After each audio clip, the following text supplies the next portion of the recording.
Baik, Assalamualaikum warahmatullahi wabarakatuh. Kembali lagi ke pembelajaran matematika. Pada kali ini kita akan membahas terkait dengan materi transformasi geometri, khususnya terkait dengan translasi. Baik, Assalamualaikum warahmatullahi wabarakatuh. Kembali lagi ke pembelajaran matematika. Pada kali ini kita akan melalui pembelajaran hari ini diharapkan kita tidak hanya belajar terkait dengan matematika, tetapi juga melatih diri untuk bisa berpikir kritis, khususnya terkait dengan materi translasi, karena mengingat materi translasi sendiri memiliki berbagai penyelesaian atau alternatif penyelesaian yang bisa dilakukan. Oke, dan untuk tujuan pembelajaran kita pada hari ini, diharapkan teman-teman semua dapat menentukan translasi pada bidang kartesius dengan benar, serta dapat menyelesaikan permasalahan kontekstual yang berkaitan dengan translasi. Oke, di sini saya ingin tanya ke teman-teman semua, apa kejadian pergeseran yang mungkin terjadi di sekitar kalian? Nanti mungkin dapat dituliskan di kolom komentar ya. Nah, jadi di sini saya akan mencontohkan terkait dengan translasi ini ada dua. Itu yang pertama terkait dengan seorang siswa yang menggeser kursi dan juga pergeseran pada bidang catur. Nah, sebagai contoh ini, dan untuk animasinya seperti apa sih terkait dengan translasi itu? Jadi tergambar dalam video berikut ini. Oke, jadi siswa di sini menggeser kursi, lalu ada bidak catur yang berjalan dari peta F4 ke peta D5, seperti itu. Itu adalah dua contoh translasi yang ada di sekitar kita. Nah, setelah itu bagaimana nih cara kita mengetahui posisi akhirnya suatu titik setelah mengalami pergeseran pada bidang kartesius ataupun bidang tertentu? Yang mana tadi ada dua contoh.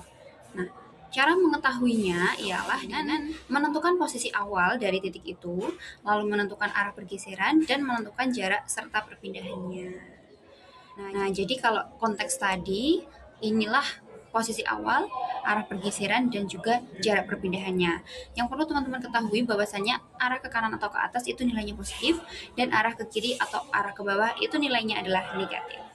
Oke, nah jadi dari situ kita akan mencari hasil dari translasi atau pergeserannya, lalu hubungan antara dua titik awal dan juga hasil translasinya. Nah, cara menganalisisnya, kita analisis dulu kondisi sebelumnya tertulis dalam X, Y, atau di situ sumbu X, sumbu Y. Lalu kondisi setelahnya ialah sumbu X ditambah suatu pergerakan tertentu, serta sumbu Y ditambah suatu pergerakan tertentu. Maka kita bisa menyimpulkan pengerjaan dari hal ini bisa dipecah menjadi menentukan titik awal, menganalisis vektor translasinya, menentukan perpindahan koordinatnya, dan juga ketemu titik akhir dari soal yang diketahui. Nah, setelah itu kita bisa berlatih dalam LKPD ini, nanti bisa di-scan pada deskripsi video yang akan saya lampirkan. Jadi bisa kita tarik kesimpulan terkait dengan pembelajaran hari ini ialah translasi itu merupakan perpindahan titik pada bidang kartesius atau berbidang tetap tanpa mengubah ukuran serta bentuknya. Lalu sifat dari translasi sendiri ialah tidak mengubah ukuran, tidak mengubah bentuk, dan juga hanya mengubah letak atau mengubah posisi dari suatu bangun datar ataupun titik tertentu. Nah, titik A, X, Y yang ditranslasikan oleh TAB, nah di sini translasi disimbolkan dengan T, menghasilkan bayangan A aksen X, Y atau dapat ditulis dengan X, Y itu adalah X plus A, Y plus B. Nah, di sini kita telah menemukan bersama rumus dari translasi. Oke, jadi mungkin nanti teman-teman setelah mempelajari materi ini bisa melaksanakan latihan mandiri, yakni ada beberapa soal ini nanti bisa dikerjakan.